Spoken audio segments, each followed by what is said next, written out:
نحمدہ ونصلی علی رسولہ الکریم اما بعد۔ قیام اللیل میں اکثر مقامات پر آج کتاب اللہ کے چوتھے پارے کی تلاوت کی گئی ہے۔ چوتھے پارے میں سورہ آل عمران ختم ہو رہی ہے اور سورہ نساء شروع ہو رہی ہے۔ آج ہم انشاءاللہ الرحمن سورہ نساء کی 7 نمبر آیت، 11، 12، 13 اور 14 ان 5 آیات پر بات کریں گے۔ 7 نمبر آیت میں اللہ رب العالمین نے فرمایا للرجال نصیب مما ترک الوالدان والاقربون وللنساء نصیب مما ترک الوالدان والاقربون مما قل منہ او کثر نصیبا مفروضا۔ مردوں کے لیے حصہ ہے اس میں سے جو والدین نے اور قریبی رشتہ داروں نے چھوڑا ہے، اور عورتوں کے لیے بھی حصہ ہے اس میں سے جو والدین نے اور قریبی رشتہ داروں نے چھوڑا ہے، وہ چھوڑا ہوا تھوڑا ہو یا زیادہ ہو، حصہ ہے مقرر کیا ہوا۔ جاہلیت کے دور میں خواتین پر، عورتوں پر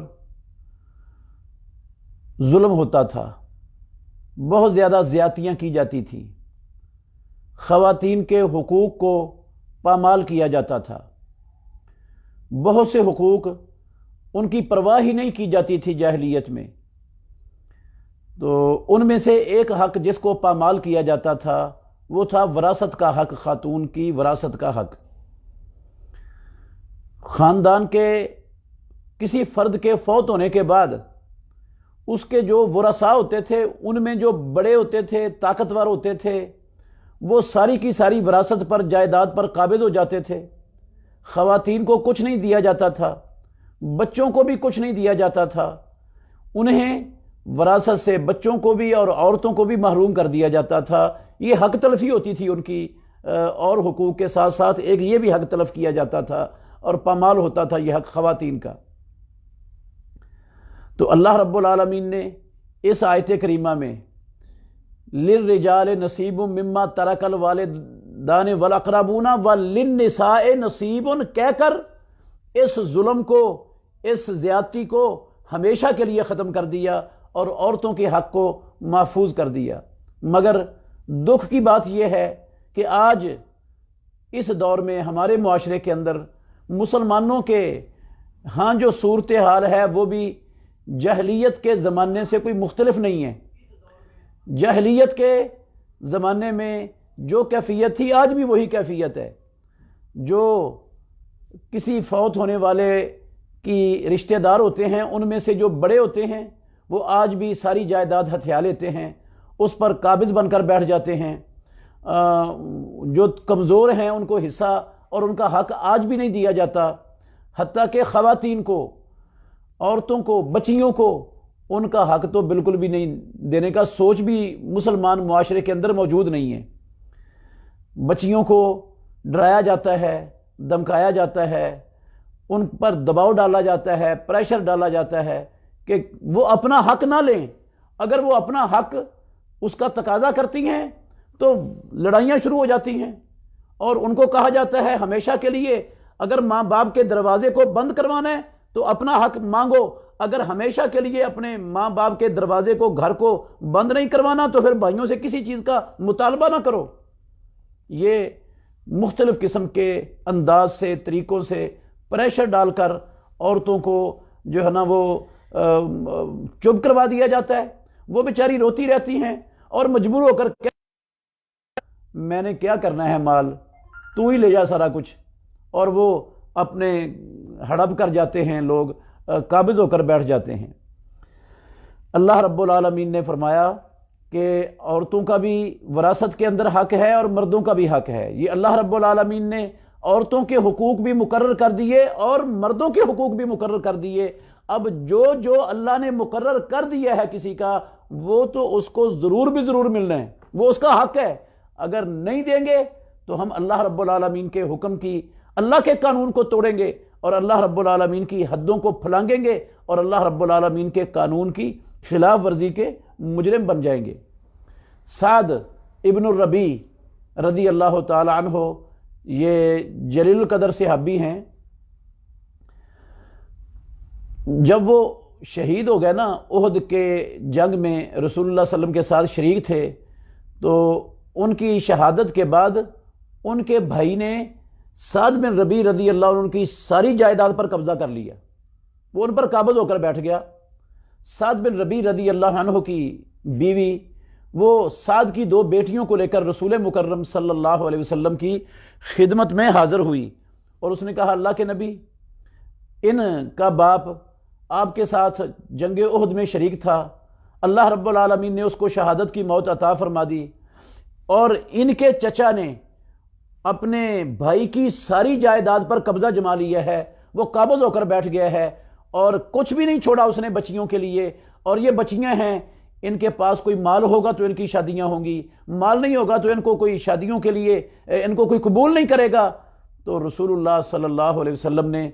سعد کی رضی اللہ عنہ کی بیوی کی یہ بات سن کر آپ نے کہا اس میں اللہ رب العالمین فیصلہ کریں گے۔ تو اللہ رب العالمین نے یہ 11 نمبر سے لے کر 14 نمبر تک آیات نازل فرمائیں، اور آپ نے بلایا سعد بن ربیع رضی اللہ عنہ کے بھائی کو اور کہا کہ سعد کی 2 بیٹیوں کو سعد کے ترکہ میں سے 2/3 دے دو، 2/3، اور ان کی والدہ کو 1/8 دے دو، 2/3 کل میں سے ان کی بیٹیوں کا، سعد کی بیٹیوں کا 2/3، اور 1/8 سعد کی رضی اللہ عنہ کی بیوہ کا، اور جو باقی بچے گا وہ تیرا ہے، کیونکہ یہ بھائی تھا۔ سعد رضی اللہ عنہ کی مذکر بیٹے نہیں تھے، اولاد نہیں تھی مذکر،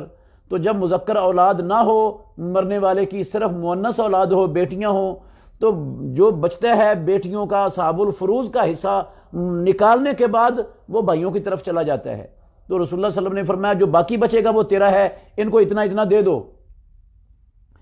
تو یہ احکام اللہ رب العالمین نے نازل کرنے کے بعد فرمایا تلک حدود اللہ، یہ اللہ کی حدیں ہیں۔ وَمَن يُطِعِ اللَّهَ وَرَسُولَهُ يُدْخِلْهُ جَنَّاتٍ تَجْرِي، جو شخص اللہ کی اور اس کے رسول کی اطاعت کرے گا، ان حدوں کے مطابق زندگی بسر کرے گا، ان کو توڑے گا نہیں، يُدْخِلْهُ جَنَّاتٍ تَجْرِي، اللہ رب العالمین اس کو جنتوں میں داخل کریں گے جن کے نیچے سے نہریں بہہ رہی ہیں، جن جنتوں میں وہ ہمیشہ ہمیش رہیں گے، اور یہ بڑی کامیابی ہے۔ اور جو کوئی اللہ کی اور اس کے رسول کی نافرمانی کرے گا اور اس کی حدود سے تجاوز کرے گا، یدخلہ نارن، اللہ رب العالمین اس کو آگ میں داخل کرے گا، خالدن فیہا، وہ آگ کے اندر ہمیشہ رہنے والا ہوگا، وَلَهُ عَذَابٌ مُّہین، اور اس کے لیے رسوا کن عذاب ہے۔ یہ جو اللہ رب العالمین نے ورثاء کے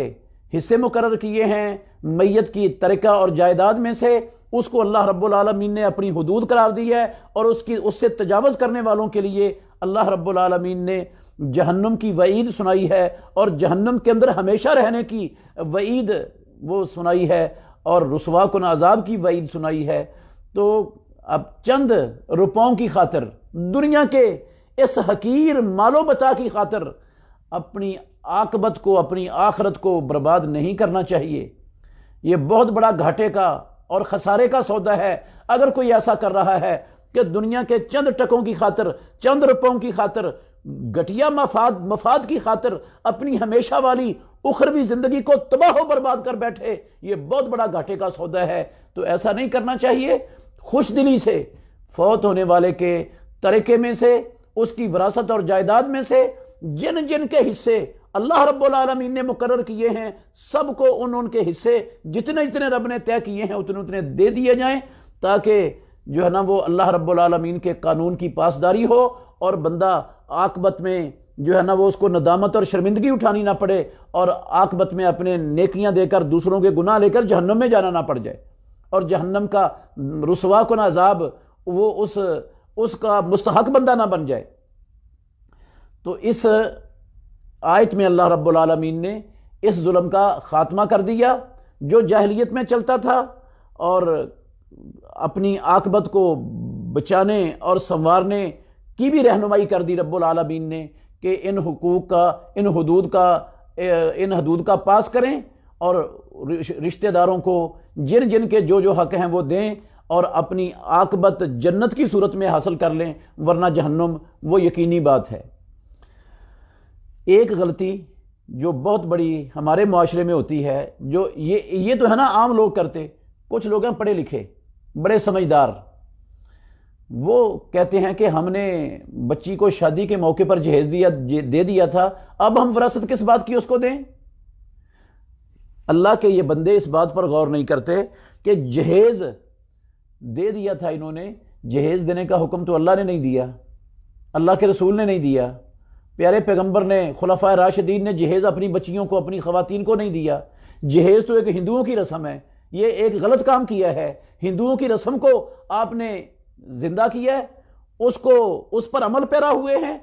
تو اس ہندوؤں کی رسم کو زندہ کر کے اللہ رب العالمین نے جو قانون بنایا ہے اس کو توڑ رہے۔ ایک ہندوؤں کی رسم کو زندہ کر کے اللہ رب العالمین کے شریعت کی نافرمانی کی، دوسرا اللہ رب العالمین نے جو وراثت کا قانون بنایا ہے، جو حق دیا کسی کو، آپ نے وہ حقدار کو حق نہیں دیا، اور آپ سمجھتے ہیں کہ میں نے بہت اچھا کیا ہے۔ بھئی جہیز اگر بچیوں کو دیا ہے آپ نے تو اس سے وراثت تو ختم نہیں ہوگی، وراثت تو اللہ رب العالمین کا مقرر کردہ حصہ ہے جو اللہ رب العالمین نے ان کے لیے مقرر کر دیا ہے۔ اور شادیاں آپ بچوں کی بھی کرتے ہیں، کیا بچوں کی شادیوں پر کوئی خرچہ نہیں آتا؟ کیا بچوں کی شادیاں مفت ہو جاتی ہیں؟ اگر بچیوں کی شادیوں پر خرچہ آتا ہے تو بچوں کی شادیوں پر بھی خرچہ آتا ہے، تو خرچہ تو ان کی شادیوں پر بھی آتا ہے، اچھا بھلا آتا ہے، بے شمار لوگ خرچ کر دیتے ہیں۔ تو جب ان کی شادیوں پر بھی خرچ آتا ہے تو وراثت سے ان کو بھی محروم کر دیا جائے نا، کہ ان کی شادیوں پر بھی اتنے پیسے ہمارے خرچ آ گئے تھے، ان کو وراثت سے محروم نہیں کیا جاتا۔ ہمارے معاشرے میں بڑے بڑے اچھے بھلے دیندار، نمازی، حاجی، سمجھدار، انا للہ و انا الیہ راجعون، ان کی کیفیت یہ ہوتی ہے کہ وہ یہ سوچ رہے ہوتے ہیں کہ زندگی میں ہی جو ہے نا وہ سارا کچھ بیٹوں کو دے دیا جائے اور بیٹیاں محروم ہو جائیں، مرنے کے بعد بیٹیوں کے لیے کچھ بچے ہی نہ، وہ زندگی میں ہی اس کی سکیمیں لوٹانا شروع کر دیتے ہیں، اور کوئی ایک بچے کے نام لگا دیتا ہے، کوئی دو بچوں کے نام لگا دیتا ہے تاکہ بچیاں بعد میں نہ لے سکیں، اور پھر یہ ایک الگ جھگڑا خاندان میں، برادری میں، رشتہ داروں میں الگ جھگڑا کھڑا ہو جاتا ہے۔ وہ جس کے نام ہوتا ہے وہ کہتا ہے یہ چیز ہی میری ہے، وہ دوسرے بھائی اس کے ساتھ لڑنا شروع ہو جاتے ہیں، اور پھر ایک دوسرے کے خلاف جنگ اور قطع تعلقی کی نوبت آ جاتی ہے، اور اس کا ذمہ وار، قصوروار وہ اصل بندہ ہے جس نے اللہ رب العالمین کی حدوں کو توڑا ہے۔ تو یہ کام بالکل بھی نہیں کرنا چاہیے جو جاہلیت کے دور میں چلتا تھا۔ بچیوں کو، بھائیوں کو بھی چاہیے کہ اگر باپ زیادتی کر گیا ہے، وہ آپ کے نام لگوا گیا ہے، تو اس نے اپنی جان پر ظلم کیا ہے، اپنی عاقبت خراب کی ہے، اور تمہاری عاقبت بھی خراب کی ہے، دوسروں کا حق تم کو دیا ہے۔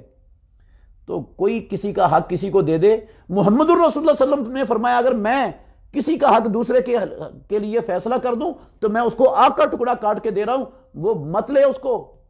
تو بھائیوں کو بھی نہیں لینا چاہیے اگر باپ دے دے تو، نہ یہ تقاضا کرنا چاہیے بہنوں سے کہ آپ ہمیں معاف کر دو۔ بھئی وہ کیوں معاف کر دیں؟ جس طرح یہ مرنے والا آپ کا باپ ہے، ان کا بھی باپ ہے، وہ کوئی باہر سے گلی سے پکڑ کر تو نہیں لائی ہوئی وہ بہنیں، وہ بھی اسی طرح ان کا بھی باپ ہے، وہ جس طرح تمہارا حق ہے ان کا بھی حق ہے۔ تو تمہیں کیوں معاف کر دے؟ تم کیوں نہیں ان کو معاف کر دیتے، خواتین کو، عورتوں کو؟ تو ایسا جو جاہلیت والا دور کا جو تصور ہے وہ ہمیں مسلمانوں کو اپنے معاشرے سے مٹانا چاہیے۔ پھر اللہ رب العالمین نے 11 نمبر سے لے کر 12 اور 13 14 نمبر آیات میں، 13 14 تو آپ نے سن لی ہیں، 11 اور 12 نمبر آیات میں اللہ نے رشتہ داروں کے حصے مقرر کیے ہیں۔ میں ان کا خلاصہ آپ کے سامنے رکھتا ہوں۔ رشتہ داروں میں سب سے پہلے اولاد کا حصہ اللہ رب العالمین نے وہ مقرر فرمایا ہے کہ اولاد کو کتنا ملے گا۔ اولاد میں 3 قسم کی صورتیں ہوتی ہیں۔ ایک ہے کہ مرنے والے کے صرف بیٹے ہی بیٹے ہیں، بیٹیاں نہیں ہیں، ایک صورت یہ ہے۔ اور ایک صورت ہے کہ فوت ہونے والے کی صرف بیٹیاں ہی بیٹیاں ہیں، بیٹا کوئی نہیں ہے۔ اور ایک صورت ہے کہ فوت ہونے والے کے بیٹے بھی ہیں اور بیٹیاں بھی ہیں۔ تین صورتیں بنتی ہیں اولاد کی۔ جب فوت ہونے والے کے صرف بیٹے ہی بیٹے ہوں، کوئی بیٹا کوئی بیٹی نہ ہو، صرف بیٹے ہوں، اولاد مذکر ہو، مؤنث میں کوئی بھی نہ ہو، تو جن کے حصے اللہ رب العالمین نے مقرر کیے ہیں اصحاب الفروض، اس سے بھی پہلے یہ یاد رکھیں رشتہ داروں کی دو قسمیں ہیں، ایک رشتہ دار ہیں اصحاب الفروض اور ایک رشتہ دار ہیں عصبات۔ اصحاب الفروض میں کل 12 لوگ ہیں، 12 لوگ، جن 12 لوگوں میں 8 عورتیں ہیں اور 4 مرد ہیں۔ یہ اصحاب الفروض ان رشتہ داروں کو کہتے ہیں جن کے حصے اللہ رب العالمین نے قرآن میں مقرر کر دیے یا اپنے نبی کی زبان سے اس کو مقرر کروا دیا، وہ اصحاب الفروض ہیں۔ وہ 8 عورتیں کون کون سی ہیں؟ نمبر 1 ماں ہے، نمبر 2 دادی ہے، نمبر 3 بیوی ہے، نمبر 4 بیٹی ہے، نمبر 5 پوتی ہے، نمبر 6 اینی بہن ہے، نمبر 7 اللاتی بہن ہے اور نمبر 8 اخیافی بہن ہے۔ یہ 8 عورتیں ہیں جن کے حصے اللہ نے قرآن مجید میں مقرر فرما دیے ہیں۔ اور مردوں میں جو 4 مرد ہیں وہ ہیں باپ، دادا، اخیافی بھائی اور خامند۔ یہ 4 مرد ہیں، یہ کل 12 لوگ ہیں جو اصحاب الفروض ہیں۔ ان کے علاوہ جو رشتہ دار ہیں جن کو وراثت ملتی ہے ان کو عصبات کہا جاتا ہے۔ تو یہ جو اولاد کی 3 شکلیں ہیں، اگر مرنے والے کی صرف مذکر اولاد ہے تو اصحاب الفروض ان 12 لوگوں میں سے اگر کوئی ہو تو اس کا حصہ ترکے میں سے نکالنے کے بعد جو باقی بچے گا وہ اس کی مذکر اولاد میں برابر برابر سب میں تقسیم کر دیا جائے گا۔ اور اگر صرف مؤنث اولاد ہے تو یہ مؤنث اولاد اگر عورت مردوں کی ہے، کسی کی ہے میت کی، تو اس کی 2 صورتیں بنے گی، یا ایک ہوگی بیٹی یا ایک سے زیادہ ہوگی۔ اگر ایک بیٹی ہے تو اس کو اپنے باپ کی جائیداد کا 1/2 ملے گا، نصف، آدھا ملے گا۔ اور اگر 2 ہیں یا 2 سے زیادہ ہیں تو پھر ان کو 2/3 ملے گا۔ جو اصحاب الفروض یہ 12 لوگ ہیں، ان کے جتنے حصے ہیں وہ دینے کے بعد جو 1/کل میں سے 1/2 وہ ملے گا ایک بیٹی کی شکل میں، اور 2 یا 2 سے زیادہ کی شکل میں 2/3، 2/3 وہ ان بیٹیوں کو ملے گا۔ اور یہ ان کا حصہ ہے، یہ اس وقت اصحاب الفروض میں ہوں گی، یہ اصحاب الفروض۔ اور اگر بیٹے اور بیٹیاں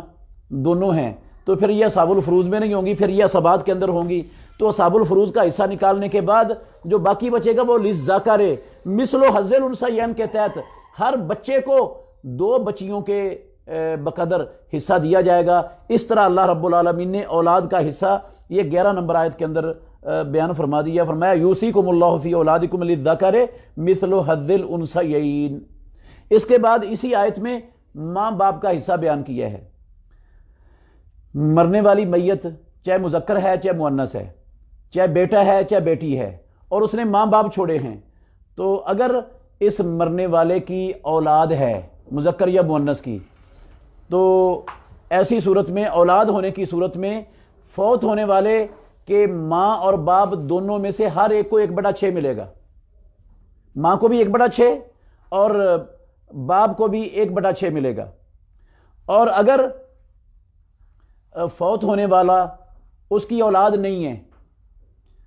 ماں باپ چھوڑے ہیں، اس نے اولاد نہیں ہے مرنے والے کی، تو پھر ماں کو 1/3 ملے گا،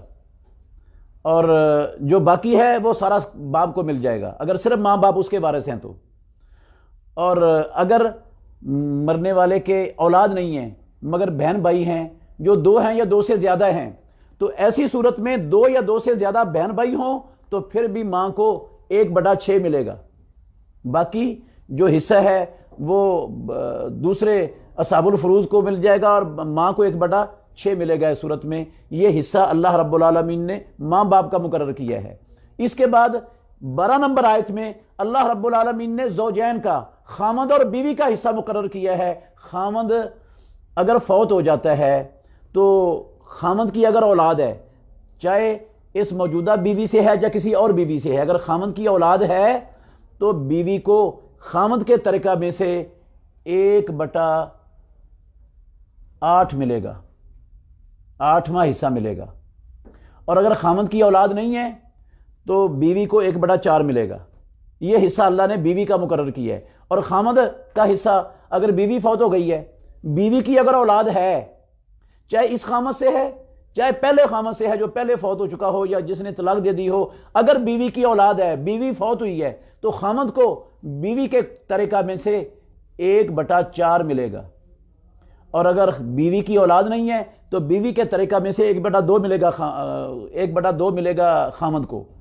نصف ملے گا۔ یہ اللہ رب العالمین نے 12 نمبر آیت کے اندر اس کی صراحت فرما دی ہے۔ اس کے بعد بیان ہوا ہے بہن بھائیوں کا حصہ، تو یہاں پر اللہ رب العالمین نے فرمایا یہ 12 نمبر آیت میں